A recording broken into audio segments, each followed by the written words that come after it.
a point where I'm saying, what is a forest? And saying, come on, when you thought of it, why didn't you just try?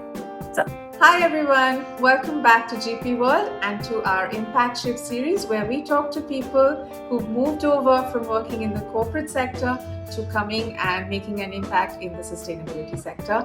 And we hope that this conversation inspires you as much as it inspired us. Today we're talking to Moni Deepa Bhattacharya, who now works with Certelligence and who decided to make the change when she became a mother and took a while to figure things out. We hope this inspires you to make that change, to get up and act on that one thing that you've been thinking of doing. I'm just as curious as you are to find out more about Moni's story. So let's get into it. Welcome to the show, and we're so excited to learn about your journey. Thank you, Avni. So nice to be here. So nice to hear of something like this being done. I wish I had access to it. I was thinking about this. So very happy to be here. Great. So without further ado, let's just get into it. So tell us about what you did before and when and how you made the shift to what you're doing today and what it is that you do today. So professionally, where do I come from? I come from the digital transformation and the tech sector.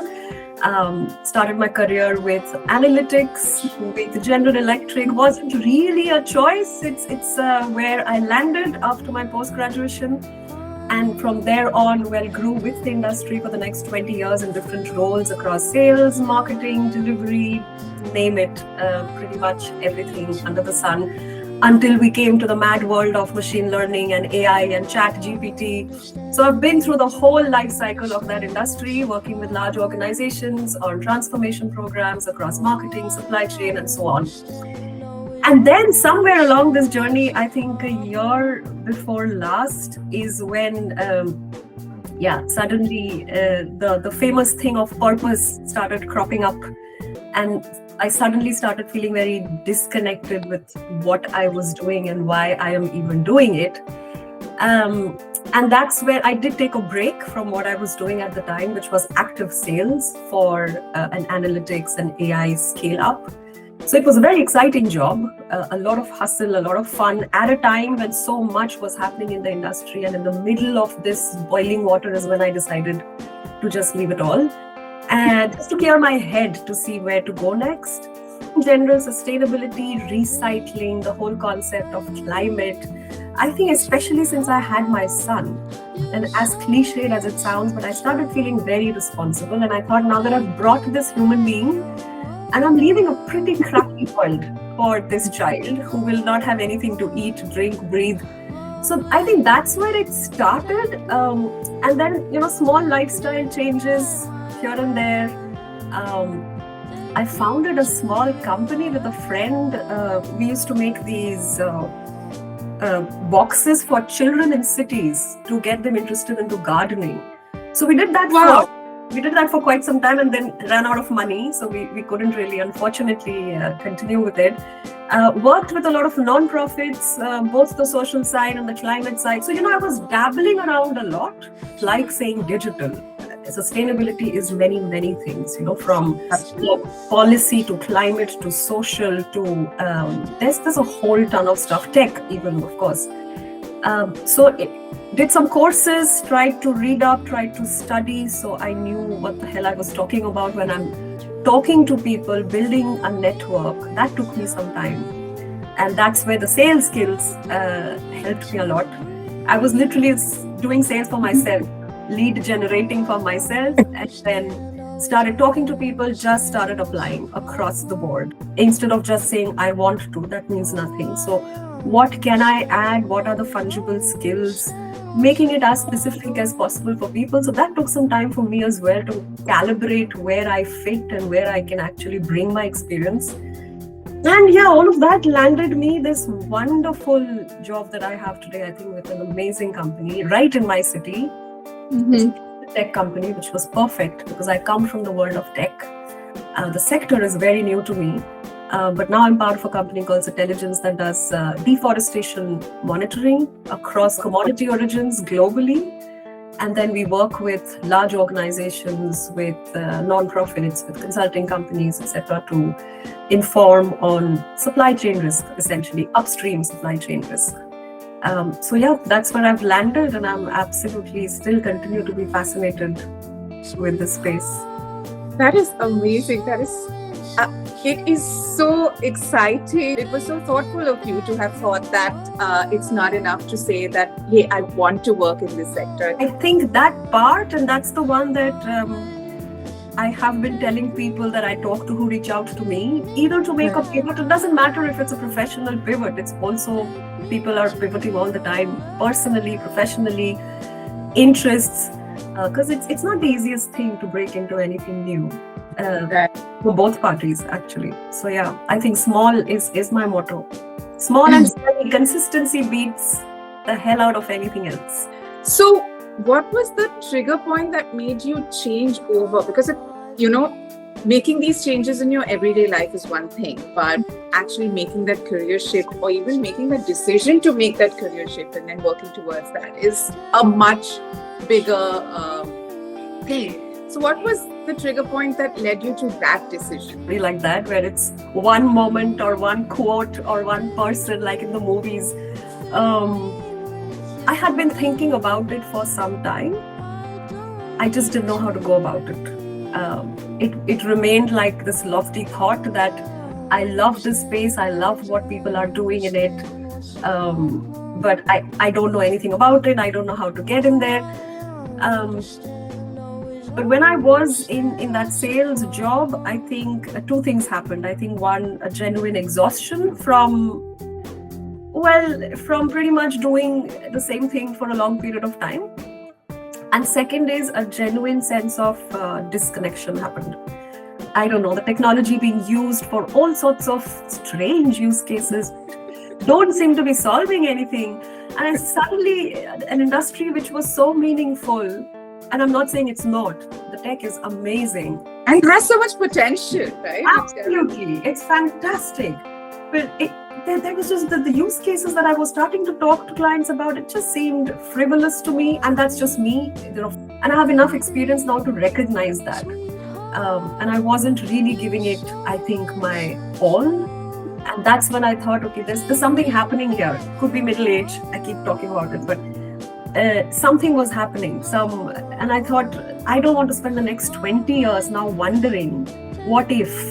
And I have so many stories where I now sit and think, what if I had tried that? What if I had just done that? Because this meant, this had consequences. This meant giving up a job, giving up monetary comfort and predictability. It's a space I know, people know me, lot of conditioning. So a lot of things were broken. It was a very humbling experience, and it required the support of my family to buy into that, to allow me the space to do this and possibly even fail, actually. But I thought, this is it. This is the one time I just have to take this risk and see. And hopefully, if it doesn't work, then maybe I still have a fallback financially to come back to, but I gotta give this a shot. If I don't, then I will be sitting, when I'm 60 years old, I'll be sitting and thinking, damn it, when you thought of it, why didn't you just try?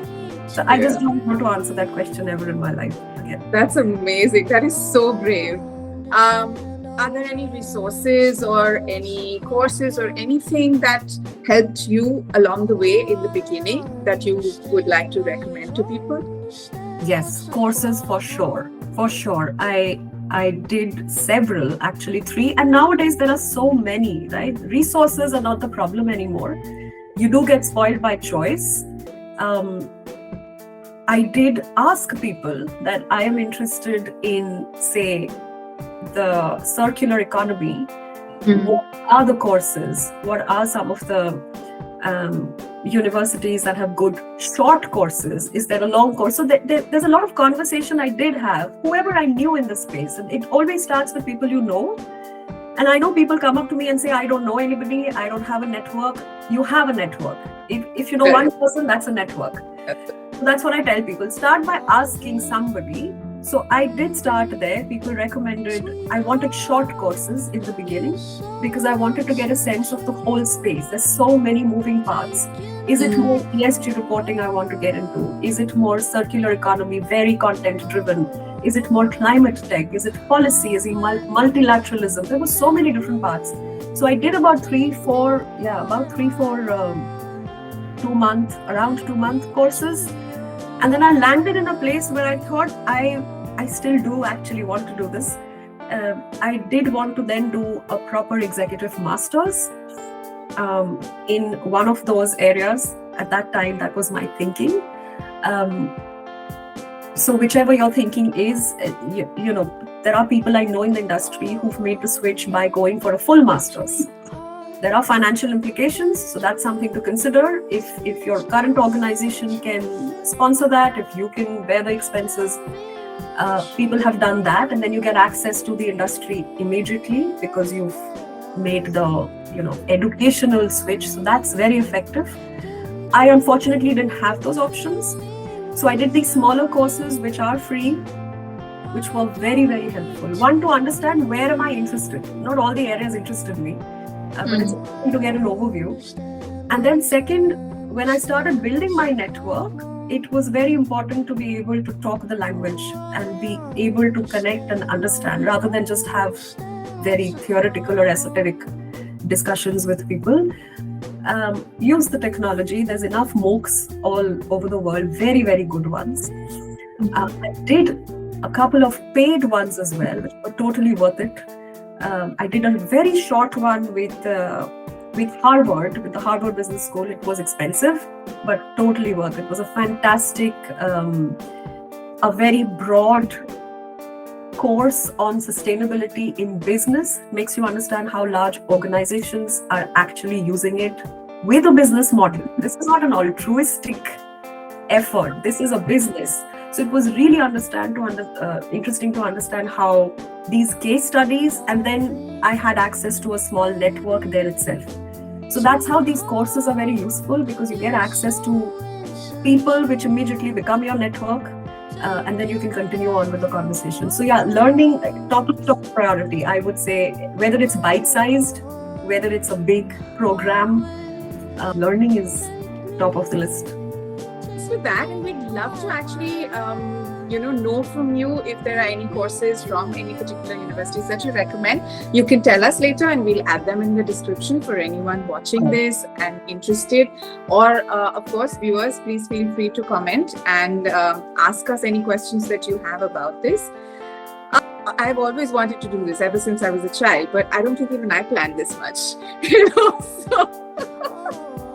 I just kind of went with the flow. Okay, right. What seems all right? What seems doable? What's something that I think I might be good at? But of course, that sounds good. Sorry. That sounds great. I'm saying that's the most organic way of getting there. Of course, and also when you're younger, you have that luxury of time. I mean, I'm talking about in my late teens, early 20s, mid 20s. So, and also at that time, there weren't so many options. In fact, I would go so far as to say that you can continue to work in the setup that you are and just make a move to working in the sector, because there's so many lines that are blurring between the corporate and sustainability sectors, right? Yeah, absolutely. My own husband is a core banker, and within his own bank, for a year in the middle, he moved to the sustainability function just to understand how things work, how does the board look at it, how does it fit into overall business. And then he's come back to banking. But however, exactly, I think making use of the resources at hand, which is current organization, whether it's education, whether it's different roles, trying out different, even as a stretch, a little bit of a stretch, a couple of hours a week, just be a little more curious. If that luxury is there, then nothing better. That's the softest landing you can have. Yeah, true. So, what's your definition of a good day at work now versus what it was before? Well, I think definition of a good day has never changed. I think it's always been the same. I have personally always worked best with the right people. And I think the people I'm working with now, and even earlier in my career, the times when I've really enjoyed work, are people who are connected by that thought, feeling, emotion. In some manner, people believe, even in some of the earlier teams, there was a genuine belief that data is powerful, that I can help you make a better marketing strategy. Let me show you the 3 ways. Reject it, that's fine. But the passion behind that this matters, this can unlock real value for you. And the same is here. And here people really believe that we can help the large companies actually make a change at scale. So that's very important and gives you the psychological safety. I think culturally also it's important to be in a place which allows for disagreement, allows for dissent. These are not straightforward areas. So you've got to be able to give people freedom to think, freedom to disagree, freedom to try and fail without consequence. That's very important. So I think that's a good day for me. When I can think, when I can make mistakes, and I am making a lot of mistakes. I'm new. My learning curve is vertical. So I'm very, very patient with me. But yeah, I feel empowered to try things. Nobody is telling you you've got to be an expert till you can do something. That's great. That's exactly what is needed. So I am getting to make my mistakes and I'm getting to have fun with a bunch of people who are absolutely amazing. So that's a good day. I think every day is a good day now. That's wonderful to hear. I would say the fact that I am now more connected to what I think my purpose is, that is very empowering. Where I feel I am home. I'm home. I'm struggling at times. I'm not always where I want to be, but hey, this sort of seems like where everything has been leading up to. So yeah, I don't know if I'm solving world hunger or I can or I want to, but I think finally the disconnection has stopped. It's a big step forward, and you're helping other people who also want to move in that same direction. So that's also such a wonderful contribution. Having said that, I think making mistakes and finding it difficult is something that we'd find no matter where we were, right? I mean, anywhere that you were new, you'd probably have been in the same boat. So really, it's not that different from being in any other field, in any other job. I mean, it's just, I think we tend to, be a little bit more sensitive to it because we're a little bit older and we come from, a different place. So maybe that's why. But like if you were younger and if you were starting out in this same place and you had experienced all these same things, I don't think you'd have been as sensitive to them, right? Because you feel like you have a lot of time. You have so much time to learn. You have all your life left to, make all the mistakes you want. And then suddenly, like you said very rightly, middle age hits and you're like, oh my God, I'm running out of time. I can't make mistakes anymore. So I think and there's very deep conditioning in this. You're absolutely right. I don't think it's any different. However, when you're 20 and then when you're 40, you also want your 20 years to count for something. Correct. Not to mention, there is very deep conditioning. That is another thing that I think I'm still fighting in some sense, but it was hard to drop the conditioning of expectation of you having this much of experience. But at times it's very humbling to then go back to asking basic questions. Even I was leading teams and doing strategy of the organization, and now I'm back to a point where I'm saying, what is a forest? So, but it takes some time to make that journey because I have all of this experience. So it's a bit confusing at times, and it's also a matter of permission. I think what you allow yourself when you're 50 and what you allow yourself when you're 40. Not to mention all these expectations from yourself. So it's all one big bag of a lot of this conditioning and validation over a period of time. So you're right, the situation is the same, it's just the context and where you are in it is different. I think regardless of where you are, especially as middle-aged women or men, really, maybe it's time we stop being so hard on ourselves. It's okay. Yes, exactly. Yes, and drop this is something I did start to write on LinkedIn a lot. I just wanted to put my thoughts out there that we got to drop the KPIs that the market has defined for success, right? Absolutely. I agree with you there, like 100%. And that's what stops people. It is difficult. And not to say they're not KPIs, but are they meant for everyone at every point in life? Is the question we need to ask. So it does get confusing. And you would have gone through this when you also want to become an entrepreneur. That's also very, very scary. But there is still a little bit of glamour attached to it, I feel, thankfully, which hopefully is still motivating, where you can say, I'm a founder of this company. But for you, I'm going to go back to being somebody junior in a... People looked at me and said, what? Why would you even want to do that? You can become this and that and this C-level and that. And that is confusing. It does make you stop and think, oh my God. It absolutely does. In fact, I mean, that can also happen to you even if you're not even really making a change, right? Sometimes I remember I took a break when I had a baby. And when I went back, people just wanted to pay me a lot less to do the same thing that I was doing for a lot more, or could have been doing for a lot more money, simply because I had taken, a 4-year hiatus between jobs.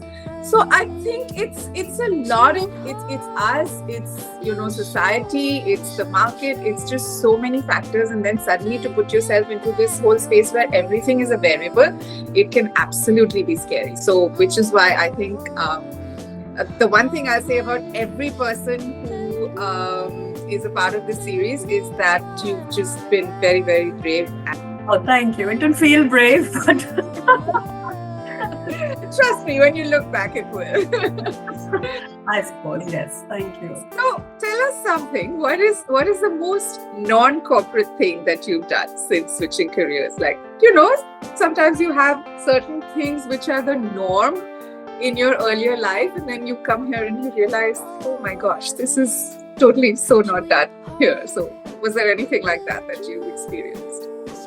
So yes and no, both. The yes is to, I think I realized that when one of my micro drivers is to be connected to what I'm taking to market as a commercial person. I've been commercial for a long time and I'm commercial here as well.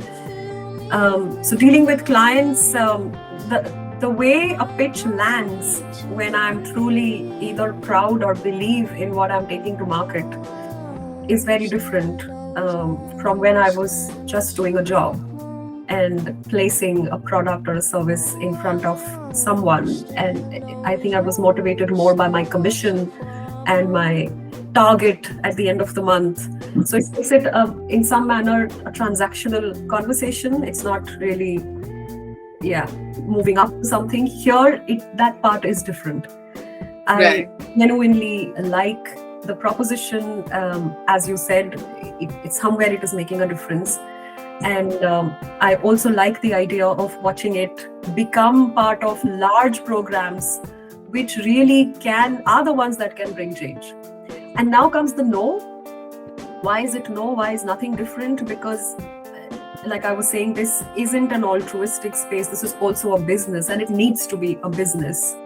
There are people also with the same goals and budgets, and it's just done differently, and people are there for a reason as well. So somewhere there is a thread that does connect everybody. People came here for a reason, largely. But it is still a business and it needs to be handled as such. Value needs to be proven, talked about. The narrative needs to be sharp to make sure that clients do work with us for larger programs. Interesting that you should say this. In fact, even the last person that we had on the series, we had a very similar conversation about why it's important for sustainability to have an economic case, not just an emotional or cultural or social one. There has to be an economic angle, because otherwise it's simply not going to be sustainable, for lack of a better word. There's always been two schools of thoughts when it comes to working in this sector or doing anything, that it's either activism or it's not for profit. But I think that now is the time when there's a lot of things in between those two spaces, those two places, and now's the time to explore them. And it's incredible how many companies like Satelligence, and of course we're also trying our best to do this in whatever little way we can, very small, but still trying very hard to make an economic case for sustainability. And you see so many people doing that now, whether it's AI, whether it's tech, whether it's sustainable farming and agriculture, water circularity, so many things. But it's very, very important at this stage for all of this to be economically viable, so that there is a long-term, scalability also to it. Absolutely. And at the grassroots, if you're talking to a farmer, let's talk about if it's our, the crop burning. It's easy to sit, you and I can sit here and have a discussion about how that should not happen anymore. Yeah. But for the farmer, how does he go from the stubble to replanting? And that's a matter of subsistence. They're bound to accept or include something that makes sense to them. A lot of these things are not making sense to them yet. Everything is too scientific, too alien to them compared to. And having said that, a lot of times you'll find that a lot of the problems we're facing is because we have ignored traditional knowledge, ignored the way traditional practices that were being practiced for all these years and decades and millennia even. And then because they look at progress in a very different way, right? Their progress is very aspirational. They think of urban life and businesses and what we do here as something to sort of aspire to, and then to tell them to not do what they're doing because we say so it's like completely just confusing. Yeah, it's very confusing to them. Whether it's fishermen, farmers, I think it's the same everywhere. In terms of rural development, that's going to be one of our biggest challenges, how to sort of bring them up to speed with what's happening and how it's going to affect them more than anyone else eventually. What is the one thing that you learned on the ground, during your everyday sort of working that you think no course could have taught you or no course did teach you? Yeah, I mean, content is strong, but at the end of the day, the setup, I think that I would credit my experience also for that, but also the keeping your mind open and being okay with not being okay. That's something nobody can teach you really, but once you take a call like this, and again, it doesn't have to be a major career pivot or a professional pivot, it can be anything in life. That's something that doesn't come from there is a hustle about it because I am on a very different learning path than other people. So there is a catch-up game that I am playing. So playing that game while being in the game, that is both challenging and also that is the challenge. That is the whole point of why I signed up. But yeah, just constantly learning. It's just this thing of keeping your mind open, being okay to completely mess something up, which I probably wouldn't a year back or probably wouldn't even be okay with doing that. But just giving that permission to yourself, and just honestly, just being curious. I'm just perennially curious. I'm going to all these places, and now there's so many different types of people. It's fascinating to meet different types of people, from policy to multi-labs to sustainability managers, very different personas, come from very different backgrounds, and then to hear a real farmer talk about things all the way from Indonesia. So so just keeping the mind open is something that will have to just continue, and constantly talking to people, just understanding where they come from. Maybe somewhere there is an advantage to making this shift mid-career or middle age or whatever, when you have that maturity, when you have that ability to understand so many things at a much deeper level, than because even I feel this, even though I studied these things 15 years ago, more than 15 years ago, but the way that I understand them today, I did not have those sensibilities when I was younger. So I think you're doing this at a great time, not just time as in the point in time, but also like it's great timing for you. And another learning I've had is the space needs so many different types of skills. This is people who understand content. There are, of course, or scientists, as you were saying, very important. Naturally, you've got to, if you're talking about soil quality, you've got to have somebody who understands that and then understands the tech behind how to make that better. But you need somebody to talk to the farmer. You need somebody to lead the program that then is hopefully getting scaled at some point to benefit all farmers. Then you need to work in an organization that gets the right funding for it. You need the policymakers to be on board to make that into.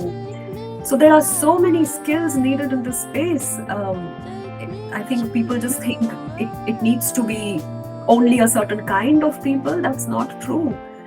This is an industry and a business like anything else, and all the more this is the time we need this momentum. We need experienced people. We need freshers with, let it be lofty ideas. Great. That's why we need young people.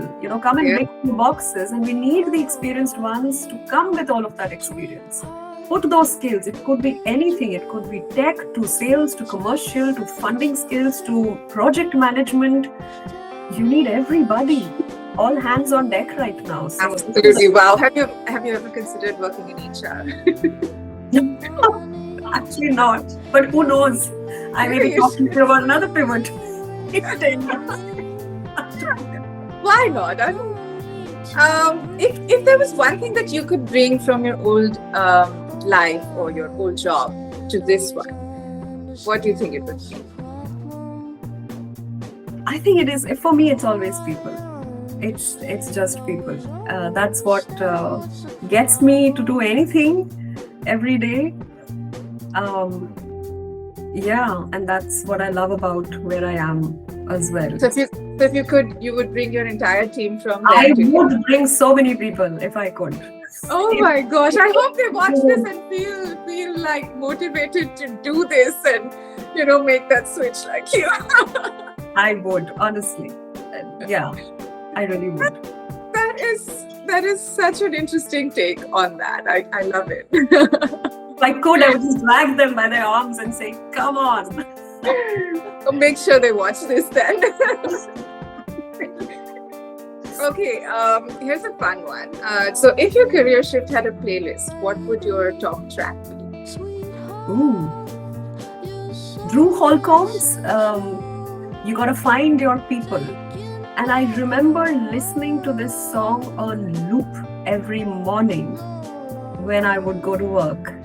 I'm not going to say that's my anthem or anything, but I know that song played a big part in my mornings in just resetting myself to say, you have found your people. You got to find your people, Oh. As you can tell, this is a common thread with me. It's people. For me, it's always people energies. And just a reminder that you got to find your people, you found your people. Change that's the nature of it. It's painful as hell. It feels odd, it feels out of comfort zone. You feel stupid at times. It's humbling, but it's hard. But it also goes. It leaves your system. So you just got to stay with it. Find the reason to stay with it. Absolutely. And you're right. Things you need your friends, you need your family, you need like your village, right? Absolutely. Whatever that reason is, it could be, for me, it was also about, and as, again, cliched as it sounds, just wanting to move the needle somewhere. So as small as it was, whatever that purpose is, I think just that is the one reason that will keep you help you deal with the discomfort. It's physically comfortable. You can almost palpably feel the discomfort. but it goes, it leaves your system. That also happens 100% of the time. So you just gotta stay with it. So I think this song really reminded me. Every morning I would walk from a point A to point B, and I would listen to this. And so yeah, in some sense, it's become my song transition. Wow. Great. Okay, so now this is pretty much the last question, but before that, I have to say this was such an absolutely wonderful conversation, and thank you for taking the time, for giving us all this insight. Because sometimes we have one view of the world or of something, and then to have people come and either kind of reiterate that or just bust those myths, it's really refreshing. So I think if I had to sum up our conversation in one word, that's what it would be. It's been a really refreshing and yet insightful conversation. So thank you. Last question, what advice would you give to someone who's thinking about leaving a corporate job to follow a purpose-driven or an impact-focused career? Do it now. There is no perfect time. There's never going to be everything lining up. That's been my learning. There will be some price to pay in your current scheme of things. Just go for it. If there is a path, something else that interests you in sustainability or otherwise, get into it in whatever small form. Start. I think we all think that you got to be motivated and then you'll move. It's actually the opposite. Just move, and clarity and motivation will follow. I think if you've had that, let's not call it calling, it just sounds loftier than it is. But if you've had a thought, move. Act on it, and act on it now. Small, big, medium, doesn't matter, but something. Move, and suddenly a path starts to show itself in some manner, and then you decide if you want to go on it. There is no compunction, but at least you've honored the thought. Yes, and you kind of not just thought, but also matched it with your actions. I think that's important, right? Thoughts, words, actions, when they match is truly when you reach that level of satisfaction in your life through work, because otherwise it's really difficult. I think for me, working in I've worked in several other sectors as well before I started this. So there was always this incongruity between what I was thinking, what I was saying, and what I was doing, right? And then you can just not be at peace, I think. But perfect word to use, that perfect word. Yeah, we're just reaching congruity. Yes, yeah, absolutely. And again, not waiting 20 years to be able to say, oh, damn it, I thought of that. What might have happened? I think that's Yeah. So if you're thinking it now, just do it already. Yeah, we agree with you. Like, we couldn't agree with you more, and I don't think we could have said it better. And for anyone wanting to make the change, please do have a look at our website, greenpistachio.in. You'll find a whole bunch of inspiration, a whole bunch of ideas, and lots of resources to help get you started. And of course, thank you so much, Moni, for inspiring more people, minds, young, old, and everywhere in the middle, to come join the good work for the planet and not just think about profit. So it's about time we all did that, and the more people that start now, the better it is for the planet.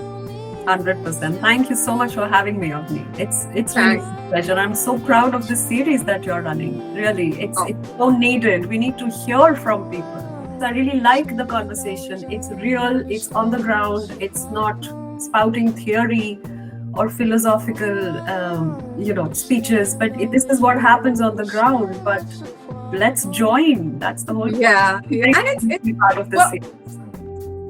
I think thanks to you and some of our other guests that we're talking to, it's really helpful to have a personal viewpoint, because there are all these companies out there that are saying that, hey, we're doing good work, you should come join us, you should make, you should contribute to the planet, you should work in sustainability.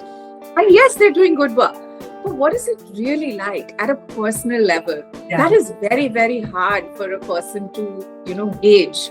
True. So I think that this level of a real conversation is something that everyone should watch at least once before they make up their mind, or when they're about to make up their mind, to at least know what they're getting into. That's true. That's true. Yeah. Very happy to be part of it, Avni. Thank you so much for inviting me. Wonderful. Thanks, Moni. You have a great weekend, and we will speak to you soon. I'm happy to, I think this is a great resource that you've created. Something that is much needed in the market, to have a centralized go-to place for people to educate themselves on the space, to see what's happening in the space, and then to maybe make the move. So I really applaud this initiative. So let me know if I can do anything. Okay, great. Thank you. Bye. Thank you.